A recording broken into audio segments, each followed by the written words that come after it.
Bismillahirrahmanirrahim. Innal hamdalillah nahmaduhu wa nasta'inuhu wa nastaghfiruh wa na'udzu billah min syururi anfusina wa min sayyiat a'malina.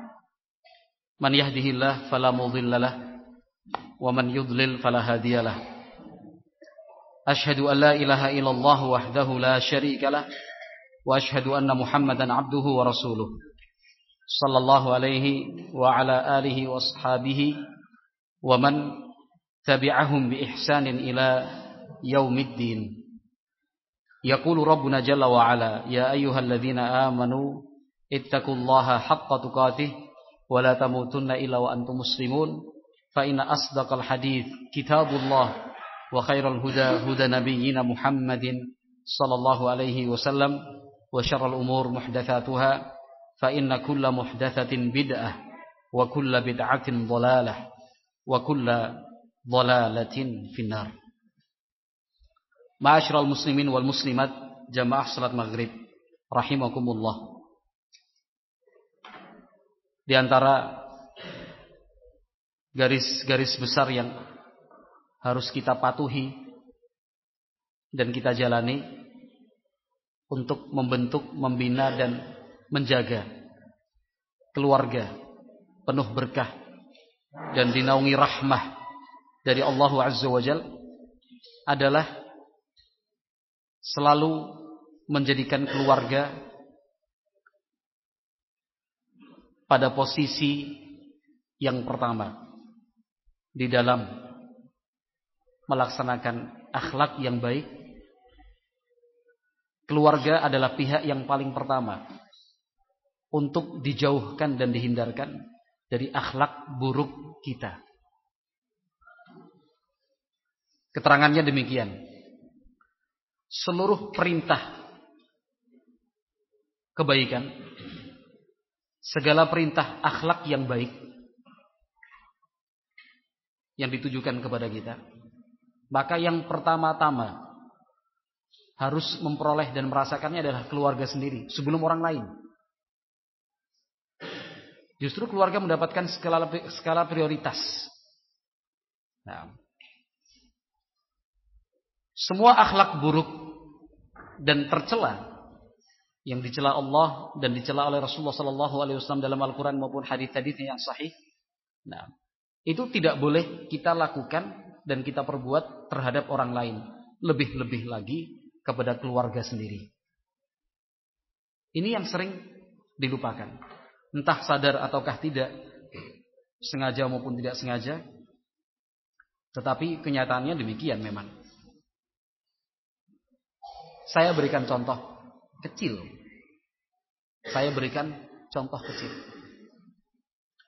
Seorang satpam, satuan pengamanan, yang berjaga, kan gitu ya, front office di depan sebuah kantor. Kantor apapun itu yang memiliki satpam, apalagi pelayanan publik, apalagi kantor itu terkait dengan profit, mencari keuntungan dan pelanggan. Bagaimanakah sikap dan perilaku seorang satpam yang kita kenal selama ini? Bukan satpam pabrik produksi barang ilegal, memang sangar. Ini enggak, yang saya sebutkan adalah satpam di sebuah kantor pelayanan publik, ya, memberikan servis untuk masyarakat. Demikian juga kantor yang memang mengharapkan profit, keuntungan. Bagaimanakah satpam itu dididik? Nah, pertama menyambut dengan hangat, kan ya. Setiap orang yang datang, masya Allah disambut. Selamat siang Bapak, ada yang bisa kami bantu? Mungkin agak sambil tunduk. Katakan satpam di di kantor apa begitu? Kantor apa contohnya? Kantor bank ya. Kantor bank yang sering itu. Nah, kita baru datang, naik ke tangga-tangga kantor, masih jarak 1 meter 2 meter dari pintu. Satpam sudah membukakan. Ini belum sampai di pintu, satpam sudah membukakan pintu. Itu silakan masuk. Sambil nanya selamat siang. Nah, mudah-mudahan nyaman. Kami mengucapkan selamat datang. Ada yang bisa kami bantu Bapak? Saya siap melakukan. Itu bukan dalam keadaan cemberut. Sekali cemberut sudah kena CCTV dipecat. Sudah nggak pakai peringatan 1, peringatan 2, apalagi peringatan 3. Yang seperti itu langsung pecah. Ada misalkan yang bantu, iya, saya ingin misalkan transfer, oh ya, dipencetkan A dan B itu tombolnya itu ya, yang teller dengan yang customer service kan gitu ya. Saya silakan nanti di sana. Subhanallah, senyum, sapa, mengucapkan salam, perhatian. Tidak dengan suara yang tinggi. Tapi pertanyaannya, apakah yang dilakukan satpam ini juga dia praktekkan pada istri dan anak-anaknya? Jawablah dengan jujur. A, B, C, atau D. Pada prakteknya loh. Tidak dipraktekkan. Nah. Kenapa? Karena dia melakukannya demi gaji, upah, kenaikan pangkat. Sementara di rumah tidak ada jaminan gaji. Bahkan gaji dihabisin kan gitu ya. Upah ya memang dibagi-bagikan untuk istri dan anak, digunakan untuk keluarga. Nah, ini contoh kecil. Saya kira Anda semua sudah bisa menangkap maksud saya menerangkan salah satu garis besar tadi. Mestinya keluarga yang lebih berhak.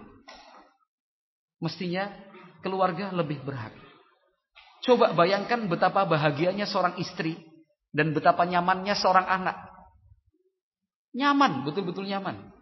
Merasa dihargai, dihormati, dimengerti. Nah, ketika misalkan akan keluar sama-sama berangkat ke pondok pesantren misalkan. Ibunya mengantar, anak-anaknya begitu. Pas mau keluar rumah, bapaknya, si Abi yang berjenggot ini, bukakan pintunya. Silakan istriku, silakan anak-anak. Kan gitu. Jangan lupa ucapkan doa keluar rumah. Nanti biar bapak yang ngunci pintu. Bangga sekali seorang istri seperti itu. Kan gitu. Mungkin pulang dari bepergian, pulang dari sekolah, atau pulang dari mana sampai di rumah. Nah, sang suami seperti yang dia lakukan di tempat kerjanya.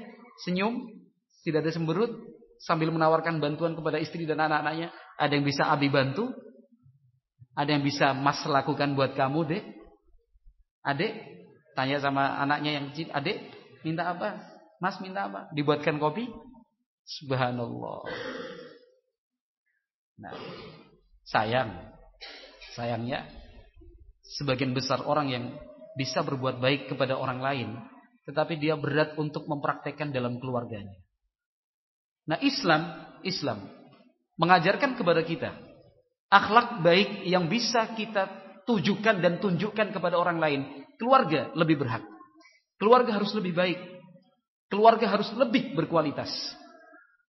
Nah, istri dan anak-anak kita, orang tua kita, kakak dan adik kita. Nah, kakak dan adik kita. Nah, seorang istri, masya Allah, ya, seorang istri. Kalau sudah ketemu sama temannya, ngerumpi dari A sampai A kembali. Bukan dari A sampai Z, dari A sampai A kembali. Wah, ceritanya kesana kemari. Semua cerita itu seolah-olah mengalir keluar seluruhnya. Nah, ngakrab, masya Allah, lembut. Wah, subhanallah. Apalagi kalau teman lama, akrab lagi. Nah, sikap yang seperti itu ternyata tidak dia tunjukkan di hadapan suaminya. Apapun alasannya, malu, menjaga kehormatan suami. Ini suamimu sendiri, bukan orang lain. Nah, kenapa engkau bisa bercerita dengan orang, tetapi engkau tidak bisa bercerita kepada suami? Mungkin suaminya galak. Atau mungkin suaminya tidak senang dapat cerita dari istrinya. Atau barangkali istrinya sudah di ultimatum suami, gak usah cerita macam-macam sama saya. Itu bisa jadi sebab barangkali. Nah, tapi normalnya keluarga itu ya tidak ada sekat. Itu sudah betul-betul dekat kan gitu ya. Ada pergumulan batin, pergumulan badan. Suami istri kan begitu. Satu sama lain adalah bagian yang tidak terpisahkan. Nah, itu sebagai contoh. Kalau tamu, teman lama datang, sudah ribut. Mas nanti diantar ke pasar mas ya. Mau masak ini, mau masak itu. Wah, apa ya yang terbaik ya? Kesenangan temanku apa ya? Macam buatkan oseng-oseng cumi. Kan gitu ya.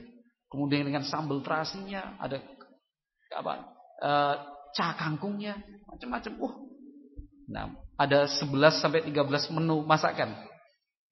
Belum lagi roti, ada pudingnya, ada black forestnya, macam-macam. Perkakas rumah tangga itu yang terbaik itu dikeluarkan semua. Tidak pernah dia lakukan itu untuk suaminya. Tidak pernah dilakukan itu untuk suaminya. Alasannya, suamiku biasa-biasa aja. Dimasakin apa aja doyan kok. Bukan itu yang diperbincangkan. Bukan itu yang kemudian dipersoalkan. Suami kemudian doyan asal makan, tidak. Tapi pelayanan dia. Mestinya kepada suami harus lebih baik lagi. Nah, Anda seorang guru, ustaz, ustazah, pengajar. Anda bisa berlemah lembut kepada anak orang. Murid Anda, siswa-siswi Anda. Masya Allah perhatiannya, ya Allah. Perkembangan anak didik itu dicatat rapi. Ini hari ini halaman sekian, ini halaman catatannya demikian. Tapi sama anak sendiri, la haula wala quwata illa billah. Ternyata tidak. Nah, waktu dia bisa berikan kepada orang, tetapi kenapa tidak bisa dia berikan kepada istri dan anak-anaknya? Kenapa? Kenapa tidak bisa? Musim liburan anaknya mengatakan, "Bi, ini kan liburan, Bi." Kalau misalkan Abi longgar, adik diantarlah ke rumah teman adik, ingin berkunjung ziarah. Mana rumahnya? Sukamara. Jauh banget. 200 km. Dek. Sukamara itu jauh. Jauh sekali. Nggak ada yang deket-deket ya. Memang temennya cuma dari Sukamara, Bi. Kan gitu. Aduh, lain waktu aja ya. Lain waktu. Selesai. Baru selang beberapa saat, 1 jam 2 jam, temennya datang. Gun, namanya Gunawan misalkan. Gun, touring yuk. Kemana? Palangka. Berapa kilometer Palangka itu? Berapa? Lebih jauh dari Sukamara ya? Mas Rai jangan tersinggung ini. Mana Mas Rai? Sementara belum ada. Alhamdulillah gak ada. Yang suka touring kan Mas Rai. Gun, touringnya kemana? Palangka. Kapan? Besok. Oke. Ya subhanallah. Untuk temannya, untuk orang lain, acaranya cuma senang-senang aja. Dari Pangkalan Bun sampai Palangka, disanggupin. Tapi anaknya minta diantar kemana? Ke Sukamara. Dalam rangka ibadah, ziarah, silaturahmi ke tempat temannya. Karena memang sang ustadznya di kelas. Nah, ustadznya di kelas memang apa namanya? Bukan ngerekam ya? Bukan video bukan ya? Oh ya. Hah? Oh, jangan. Iya. Saya kira cuma rekaman biasa. Kalau video mohon maaf. Tidak perlu ya saya kira ya. Terima kasih Pak Bandi ya. Sudah kenalan tadi sama Pak Bandi. Kalau video saya mohon maaf. Tidak perlu di video insyaallah. Kalau rekaman tidak apa-apa. Terima kasih Pak Bandi ya atas pengertiannya. Jadi ini ke Sukamara dalam rangka ziarah ibadah. Lembut sekali orang tuanya bilang, bapaknya bilang, "Jangan Dek, jauh sekali. Yang deket-deket aja." Subhanallah. Untuk anakmu, kenapa engkau tidak bisa berkorban? Untuk temanmu bisa, untuk orang lain. Nah, akhirnya apa? Keluarga yang mestinya selalu diutamakan, didahulukan, ya. Jadi objek kebaikan itu selalu dinomorduakan. Nah, ada beberapa orang, saya kira jumlahnya tidak terlalu banyak, tapi ada sejumlah orang yang tipenya itu royal kepada teman. Kalau tamu datang, Masya Allah, diajak ke rumah makan, diajak jalan-jalan, diajak ke tempat-tempat wisata.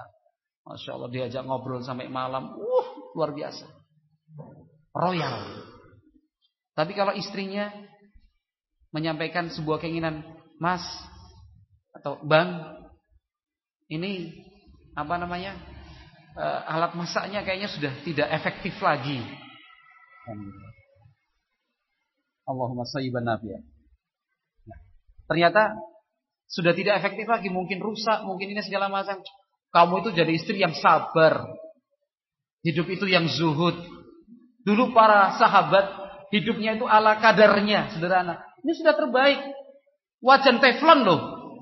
Padahal ternyata mungkin teflonnya sudah agak terkelupas sehingga karat-karatannya naik ke atas. Kan gitu. Sabar. Padahal mungkin harganya 200-300 ribu. Tapi temannya datang, royalnya. Subhanallah. Nah, diajak ke sana dan kemari semua dibayarin, hotelnya dibayarin, rumah makan digratisin. Apa itu transportasi selama keliling di Pangkalan Bun ditanggung, pulang dibawakan oleh-oleh lagi. Jutaan dihabiskan untuk temannya. Alasannya memuliakan tamu. Benar memuliakan tamu, benar. Saya tidak menyalahkan. Benar itu sudah tindakan Anda. Tetapi mestinya sikap itu juga tolong berikan kepada keluarga, istri dan anak-anak kita. Bukan berarti nggak boleh, wah Ustaz nggak boleh menjamu tamu. Siapa bilang nggak boleh? Jangan salah paham. Silahkan. Dijamu kesana dan kemari silahkan. Tapi jangan sampai ada kesenjangan antara tamu dan istri, antara tamu dengan anak-anak. Kita bisa berprasangka baik kepada orang, husnudzan kepada orang lain. Kan kita diperintahkan oleh Allah, juga diperintahkan oleh Nabi alaihi salatu wasallam untuk berprasangka baik ya, husnudzan. Enggak boleh berprasangka buruk. Ya ayyuhalladzina amanu ijtanibu katsiran minadh-dhann. Inna ba'dadh-dhanni itsmun. Iyyakum wadh-dhann, fa inadh-dhanna akdzabul hadits. Allah berfirman dalam Al-Qur'an, wahai orang-orang yang beriman, jauhi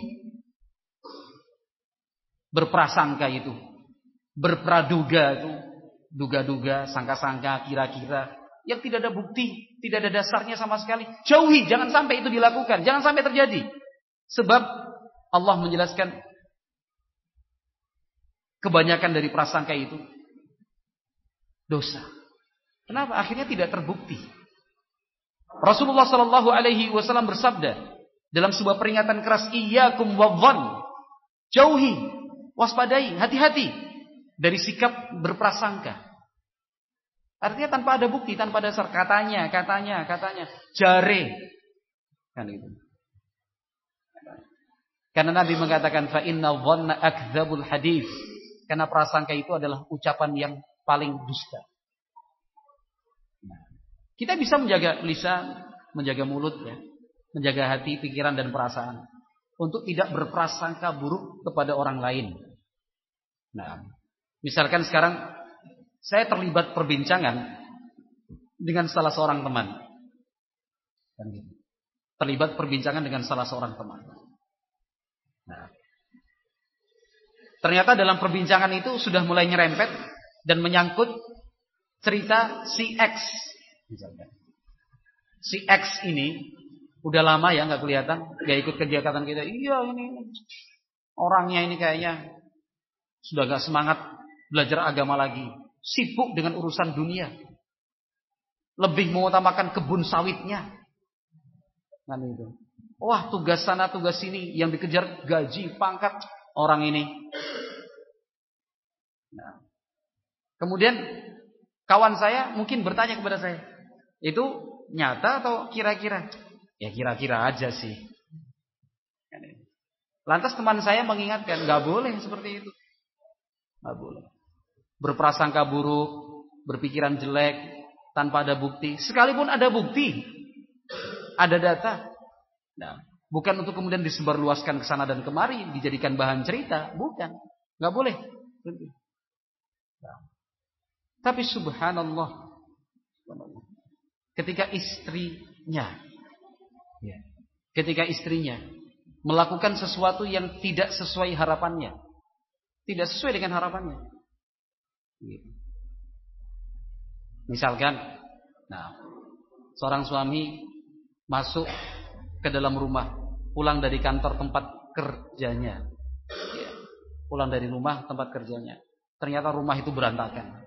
Wah, ini dan nah, cenderungnya suami ketika menghadapi kasus seperti ini akan mulai berpikiran buruk. Wah, perempuan pemalas. Gak sadar-sadar juga. Memang dulu dia anak orang kaya, anak mama, banyak pembantunya. Tapi kan sekarang dia sudah statusnya sebagai istri dari seorang suami. Gak bener dia ini. Ya, kan begitu ya. Sudah mulai berpikiran buruk. ini terlalu banyak buka Android ini. Terlalu sering buka HP ini dan itu sampai tugas rumah tidak terlaksana dengan baik. Sudah pikirannya sudah buruk. Masuk rumah, Assalamualaikum. Dek, suaranya sudah agak meninggi. Rumah berantakan kayak gini gimana sih? Di mana kamu?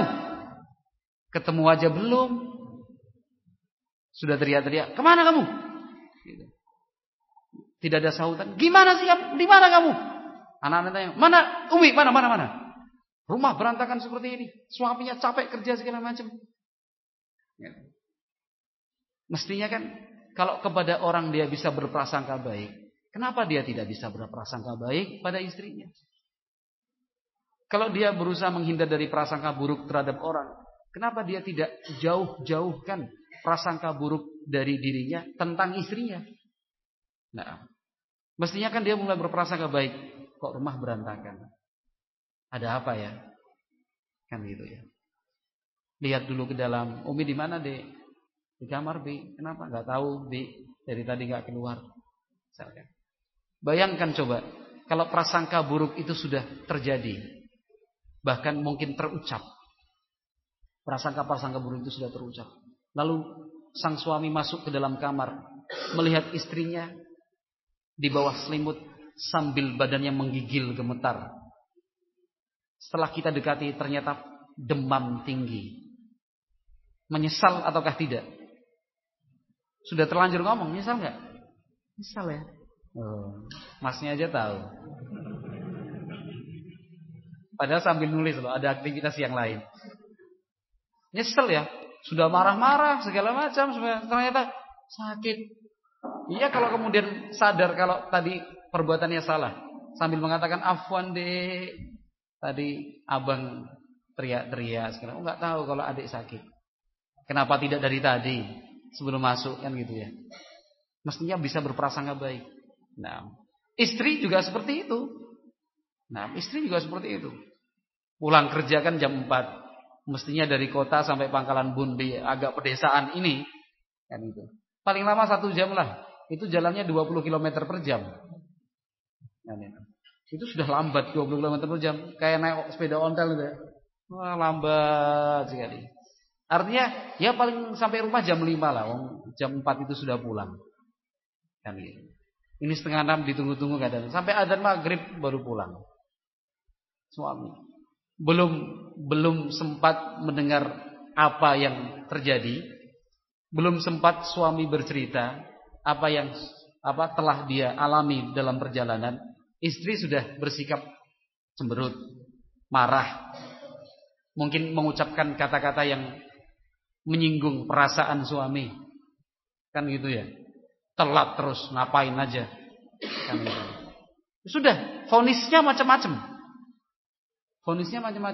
Dari warung ya. Main terus, dolan sama temennya. Macam-macam. Itu sering terjadi di kalangan mereka, di tengah keluarga yang kurang memahami dan memperdalam tentang Islam sebagai agamanya. Terjadi. Ini sudah mengambil sikap. Apalagi saya marah-marah. Mas itu kalau terlambat Boya bilang, wah, apa itu anak-anaknya nunggu, kita kan khawatir di rumah, apa itu? Wah, sudah. Kira-kira sang istri nanti menyesal, malu sambil menundukkan wajah. Nah, ketika sang suami bercerita, afwan deh. Tadi ceritanya, abang pulang dari kantor. Ada seorang kakek-kakek jatuh naik sepeda motor. Waktu itu jalan sepi, nggak ada orang membantu. Akhirnya abang yang membantu. Nah, sepeda motornya abang pinggirkan. Ternyata kakek itu merasa kesakitan. Abang bawa ke rumah sakit umum daerah Kota Waringin. Kan? Ada nggak? Ada kan? Pasti ada lah. Rumah sakit Kota Waringin abang bawa ke sana. Abang yang daftarkan. Abang yang telepon keluarganya. Ini kakeknya jatuh sekarang di rumah sakit. Tolong dilihat dan dijenguk. Prosesnya panjang. Jadi bukan apa-apa, nggak bener yang kamu bilang deh. Itu kira-kira istri nyesal nggak, Mas? Nyesel dia, sudah ngomong, udah marah-marah ya. udah kata-katanya sudah menyinggung perasaan, syukur suaminya mengerti. Syukur suaminya tenang menghadapi. Enggak seperti itu, Dek. Oh iya, maaf, Bang. Enggak apa-apa. Diulangi lagi enggak apa-apa. Itu sudah sindiran paling halus, tapi keras kan gitu. Diulangi lagi enggak apa-apa. Bersyukur. Kan begitu ya? Nah, kenapa bisa berprasangka baik kepada orang, tapi kepada suami sendiri tidak bisa berprasangka baik? Nah, tidak bisa berprasangka baik. Kepada anak juga seperti itu. Kepada anak juga seperti itu. Nah, datang ke pondok, jemput sore hari, ngobrol sama temennya, sama-sama jemput. Nah, bilang, waduh, si Ahmad itu ketahuan mencuri hari ini. Ahmad mencuri? Iya, Ahmad mencuri. Bocah ini. Udah dikasih uang jajan, cukup, banyak lagi. Udah. Anaknya keluar, Mat, boncengin motor. Bapaknya diam aja di rumah. Sampai di rumah, sudah. Nah, keterampilan silatnya keluar. Anaknya dijadikan samsak. Kan itu, wah, dipukul, dicambuk, dicubit, Ahmad yang dijewer. Mempermalukan Abi kamu itu. Abi itu malu. Wajah Abi mau ditaruh di mana ini? Malu. Ketemu sama Ikhwan tadi bilang kamu itu mencuri. Nah, apa kurang Abi ngasih uang jajan? Apalagi yang kamu curi? Abi malu, nggak pernah ada sejarahnya. Dari kakek nenek moyang kita kok ada anggota keluarga yang mencuri. Baru kali ini kamu mencoreng nama baik keluarga. Udah. Anaknya si Ahmad cuma menangis, mau bicara, diem. Mau bicara suruh diem. Udah puas, melampiaskan kekesalan. Ini uminya juga dari belakang sambil melihat nangis. Udah bang, sudah nangis. Dasar kamu ini. Udah tenang gini. Baru anaknya cerita, bukan Ahmad yang mencuri. Ini abinya sudah puas ini. Kan itu. Bukan Ahmad yang mencuri. Yang mencuri itu Ahmad Semarang. Astagfirullahaladzim. Itu terjadi loh. Bukan Ahmad Sukamara. Kan itu. Yang ketahuan mencuri terus dihukum Ustadz itu bukan Ahmad ini, Ahmad Semarang. Astagfirullahaladzim. Karena tadi kan cuma dapat cerita dari Ikhwan gitu ya, ketemu. Waduh, si Ahmad hari ini mencuri. Mungkin bagi orang yang cerita tadi bukan Ahmad anaknya, Ahmad Sukamara, tapi yang dimaksud Ahmad Semarang. Sudah terlanjur. Nah, tidak sempat jadi nasi, langsung jadi bubur. Enggak sempat jadi nasi, langsung jadi bubur. Sudah dipukulin, sudah dijewer. Wah. Bapak, ayah yang seperti ini kondisinya, apa yang dia rasakan? Udah kayak pengen bunuh diri aja. Ya Allah, kan itu. Sudah menuduh, memukul ilmu pencak silat yang sekian puluh tahun tidak pernah digunakan, dikeluarkan hari itu. Jurus pamungkasnya semua keluar. Istrinya yang sudah buat menangis, adik-adiknya yang anak-anak yang paling kecil sudah ketakutan, anaknya sudah menangis, sudah. Ternyata bukan Ahmad anaknya yang mencuri. Ahmad Semarang. Enggak ada Ahmad Semarang sini kan? Ada enggak? Ada. Hah? Ahmad Pangkalan Bun. Enggak, Ahmad Semarang. Mana Ahmad Pangkalan Bun? Ini ceritanya Ahmad Sukamara dengan Ahmad Semarang. Enggak ada Ahmad Sukamara, enggak ada. Enggak ada, santri enggak ada. Itu contoh saja. Artinya mestinya kalau kepada orang lain kita bisa berprasangka baik. Kenapa pada anak sendiri tidak bisa berprasangka baik? Nah, tidak bisa berprasangka baik. Nah, kita bisa berkorban untuk orang lain. Kenapa kita tidak bisa berkorban untuk keluarga sendiri, istri dan anak-anak kita? Dan kalau dalam acara kerja bakti, gotong royong masyarakat, semangatnya menggali, Masya Allah, membersihkan selokan. Jadi yang paling terdepan, membersihkan selokan, wah, untuk kepentingan umum nih, selokan. Ya seharusnya memang seperti itu, seorang muslim, seorang salafi itu di bagian terdepan ketika dalam kegiatan-kegiatan yang tidak melanggar syariat Islam seperti ini, membersihkan saluran air, ya, misalkan menggali untuk saluran umum dan yang semisalnya, terdepan dia. Nah, semangat. Nah, tapi pas kalau ada ada kerusakan di rumah sendiri, misalkan istri yang memang mencuci piring segala macam, kok airnya mulai mengenang. Mas, airnya mengenang mas, tolong ini mas. Ini gimana kerusakannya? Besok aja dek. Sedang sibuk ini. Udah sabar aja dulu. Atau nyuci di belakang aja lah. Nggak usah di situ dulu. Nanti panggil tukang atau siapa nanti. Astagfirullah. Istighfar mas. Kalau untuk orang lain bisa, kenapa untuk istri tidak bisa? Kenapa untuk istri tidak bisa? Nah, mestinya untuk orang lain bisa, untuk istri harus lebih bisa. Anda pun kaum istri juga harus seperti itu. Kalau untuk orang lain bisa. Kenapa? Kenapa? Untuk suami Anda tidak bisa. Anda bisa berlemah lembut dengan tetangga yang sudah lanjut usia. Seorang nenek, seorang kakek, lembutnya luar biasa, berbicaranya sopan, bisa senyum, memberikan perhatian, memberikan bantuan, sekarung beras atau minyak goreng, beras, gula pasir, teh dan yang semisal. Anda bisa lakukan itu untuk tetangga. Tetapi kenapa Anda tidak bisa lakukan hal seperti itu kepada mertua?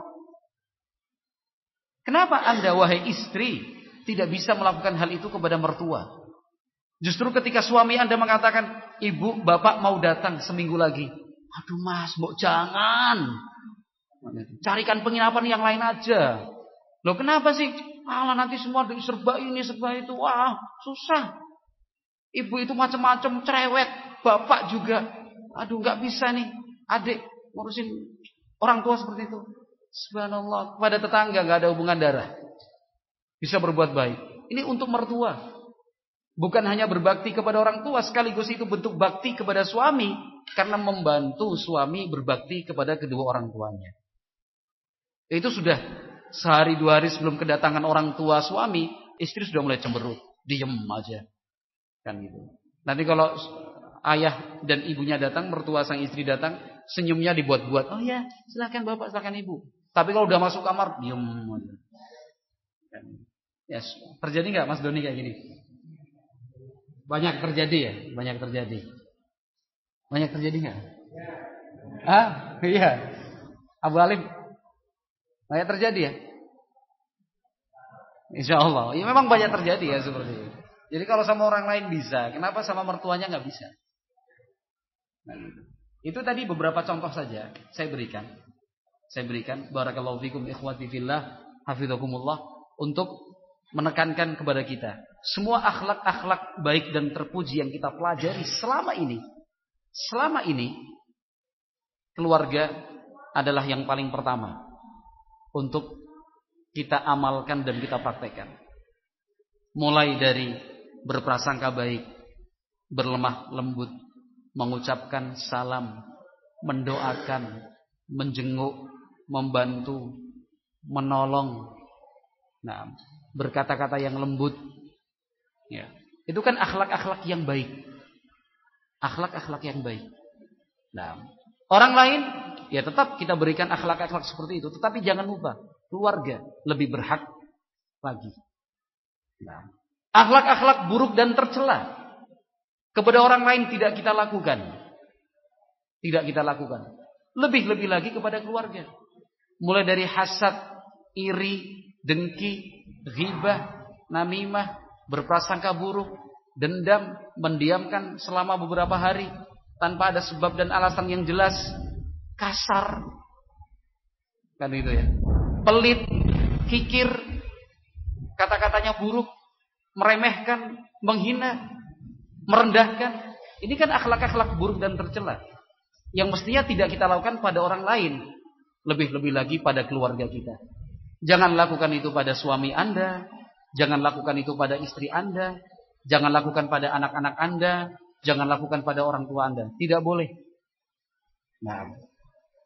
Sehingga semua ajaran Islam yang kita pelajari, yang pertama kali kita pikirkan adalah keluarga. Bagaimana caranya mempraktekkan itu di tengah-tengah keluarga?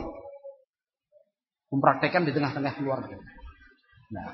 Ketika menjenguk orang sakit, ada teman sakit, kita semangat untuk menjenguk. Kita doakan berkali-kali, la ba'sa tahur insyaallah, Allah yashfik, syafakallah. Doa. Insya Allah ini sebagai penggugur kesalahan Anda. Semoga Allah memberi kesembuhan buat Anda. Dipegang, diberikan oleh-oleh, tali kasih, buah-buahan, minuman sehat dan menyegarkan. Dihibur, dibawakan sebuah cerita untuk menggembirakan orang yang sakit itu. Tapi subhanallah, kalau anak yang sakit, istri yang sakit, katakan seperti itu, atau suami yang sakit, mudah kita mengucapkan doa, kayaknya berat karena tidak terbiasa. Oleh-oleh nggak ada, karena semua barang yang dalam rumah, ya ini oleh-oleh buat kamu semua. Tapi belikanlah sesuatu yang memang dibeli karena terkait dengan sakitnya. Betapa senang istri, betapa senang anak. Pagi dijenguk, dilihat, pegang tangannya, masya Allah, tahur, insya Allah, labas, Allah yashfik. Gitu ya. Ini Abi baru pulang dari tempat kerja tadi, ada makanan kesukaan adik, misalkan strawberry goreng. Ada gak Mas Rai? Adanya cempedak gorengnya. Ini strawberry goreng kesukaan adik, ayo dimakan. Kan gitu ya. Artinya yang bisa kita lakukan pada orang lain, ini keluarga kita lebih berhak lagi. Kita bisa memaklumi kekurangan orang. Bisa memaklumi kekurangan orang. Kenapa kita tidak bisa memaklumi kekurangan keluarga sendiri? Kekurangan pada istri, kekurangan pada suami, kekurangan pada anak. Mestinya kita bisa memaklumi. Apalagi Nabi Muhammad sallallahu alaihi wasallam secara khusus telah menyebutkan hal ini dalam nasihatnya. Kata beliau sallallahu alaihi wasallam, la yafraq mu'minun mu'minatan in kariha minha khuluqan radiya minha khuluqan akhar. Muttafaqun alaihi, hadits riwayat Bukhari dan Muslim. Rasulullah sallallahu alaihi wasallam membimbing dalam nasihatnya yang indah. Tidak boleh seorang mukmin, dalam hal ini seorang suami, menyimpulkan secara utuh keburukan pada istrinya. Istrinya jelek, istrinya buruk perangainya. Nabi menerangkan in kariha minha khuluqan radiya minha khuluqan akhar. Kalau misalkan dari istrinya dia tidak senang satu perangai, ingatlah bahwa ada hal lain yang dia sukai dari istrinya. Nah, katakan tadi dalam contoh misalkan tidak bisa memandikan anak, tidak bisa menyiapkan menu makanan seperti halnya di restoran terkenal, masakannya ya biasa-biasa saja, tidak ada yang istimewa. Nah, itu mungkin tidak membuat dia nyaman, tidak senang, tidak suka, nggak cocok lah istri kok begini. Tapi Nabi mengingatkan radhiya minha khuluqan akhar. Dia perlu ingat bahwa ada sisi lain dari istri yang membahagiakan dan menyenangkan dia. Setiap orang pasti punya kekurangan, tapi jangan lupa, setiap orang pun pasti memiliki kelebihan dan keunggulan. Allah tidak mungkin menciptakan manusia dari A sampai Z semuanya serba kurang. Itu tidak mungkin. Pasti ada sisi lebihnya. Nah, apalagi ini berlaku untuk pembahasan kita di dalam keluarga dan rumah tangga. Nah, yakinlah bahwa kekurangan yang ada pada pasangan Anda itu akan tertutup dengan kelebihan-kelebihan yang ada pada dirinya. Nah, kelebihan-kelebihan yang ada pada dirinya. Nah, mungkin katakan suami Anda kasar kalau berbicara. Kasar berbicara. Tapi bukankah Anda merasa aman dan terlindungi ketika bepergian, safar, sementara suami Anda ada di samping Anda? Merasa terlindungi. Kan gitu. Orang lain lihat suami Anda udah takut. Mengganggu aja nggak berani. Coba kalau lihat misalkan ada suami Anda misalkan orangnya biasa-biasa aja gitu ya. Mungkin Anda bisa jadi bahan omongan orang. Waduh, ninja lewat nih karena pakai cadar. Apa nggak sumuk seperti itu? Kan gitu. Tapi suami Anda yang di rumah kelihatannya kasar, ketika di luar sayangnya minta ampun. Diem. Ngomong mirin istri orang. Kan gitu. Mungkin sebelum orang ngomong udah takut duluan, segan melihat suami Anda. Waduh, jangan. Ini mau bilang ninja, lihat suaminya. Waduh. Itu orang yang keker, wajahnya kelihatannya keras ya.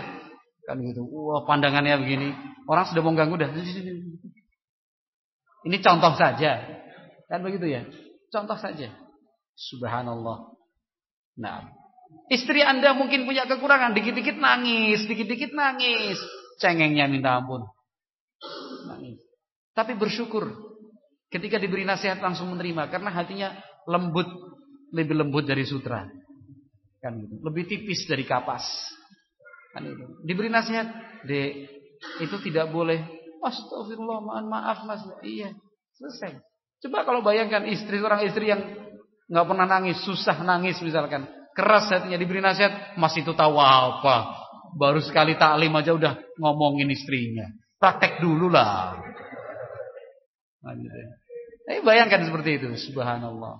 Jadi intinya, setiap orang itu ada kekurangan, juga ada kelebihannya. Ada celahnya, tapi pasti dia memiliki keunggulan. Nah, ini yang dipesankan secara khusus oleh Nabi Shallallahu Alaihi Wasallam dalam hidup berumah tangga. Jangan melihat dan fokus pada kekurangan yang kita temukan pada pasangan hidup. Ingat juga, nilai juga kelebihan yang ada pada dirinya. Nilai juga, ini kelebihannya. Bayangkan kita yang sudah hidup berkeluarga. Sekalian jadi tinggal istri 3 hari 4 hari. Kita udah merasa susah. Ditinggal istri gak apa-apa, jajan di warung.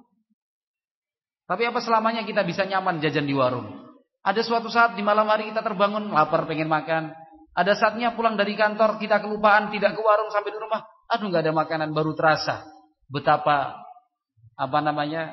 berharga dan bernilainya seorang istri di samping kita. Sama juga seorang istri ditinggal suaminya pergi misalkan karena ada satu tugas, keperluan keluar kota 2, 3, 4 hari. Kan begitu ya. Baru terasa fungsi seorang suami itu seperti apa. Nah, kalau hujan seperti ini sudah khawatir jangan-jangan ada orang jahat. Ketuk-ketuk pintu tengah malam, siapa ya? Suara gludak. Dedek, dedek, dedek. Dan jantungnya berdegup kencang. Beda sekali ketika ada suami di sampingnya. Tenang dia lihat suaminya. Udah tenang. Nah, suaminya tidak bergerak dan tidak respon aja sudah memberikan ketenangan, apalagi tenang deh, coba abang periksa. Alah cuma tikus dek. Alhamdulillah cuma tikus. Misalkan gitu. Kalau ada suami minta izin, enak keluar ke sana dan kemari. Nah, tapi kalau suaminya sedang keluar kota, mau izin gimana? Susah, ini segala macam. Itu baru terasa fungsi dan kedudukan suami dalam rumah tangga. Nah, subhanallah, kita pun seringkali menyanyiakan anak. Ketika anak itu tidak ada, baru terasa sepinya luar biasa. Anak-anaknya pada pergi sekolah, pesantren, kerja, dan yang semisalnya. Tapi kalau anaknya di rumah tidak diperhatikan, anaknya tidak ada, dicari dan diingat. Nah, artinya sekali lagi saya ulang kembali secara tegas sabda Nabi sallallahu alaihi wasallam, la yafraq mu'minun mu'minatan in kariha minha khuluqan radiya minha khuluqan akhar. Tidak boleh seseorang itu menyimpulkan secara utuh pasangan hidupnya itu buruk, jelek. Kenapa? Barangkali dia tidak suka satu perangai, tetapi pasti dia senang dengan perangai-perangai yang lain, akhlak-akhlak yang lain. Saya kira pembahasan dari tadi subuh, ya, sesi yang pertama, sesi kedua 9:30 sampai jam 11 kurang sedikit. Lanjutkan sesi yang ketiga, dari jam 11:04 sampai zuhur. Sesi yang keempat pada asar, banyak juga. Ya. Kita lanjutkan pada maghrib walaupun tidak sampai 1 jam. Saya kira ini garis-garis besar, cukuplah. Cukup untuk kita praktekkan, kita kembangkan sendiri. Nanti pulang ke rumah diskusikan dengan istri. Kan gitu ya. Agar visi misi keluarga itu jelas. Mau dibawa kemana keluarga kita. Nah, visi misi keluarga kita itu apa sih, Dek? Tujuan kita menikah itu apa? Jangan tertutup, jangan sungkan. Itu pasangan hidupku. Berterus teranglah, jujurlah. Kan gitu. Sama-sama terbuka.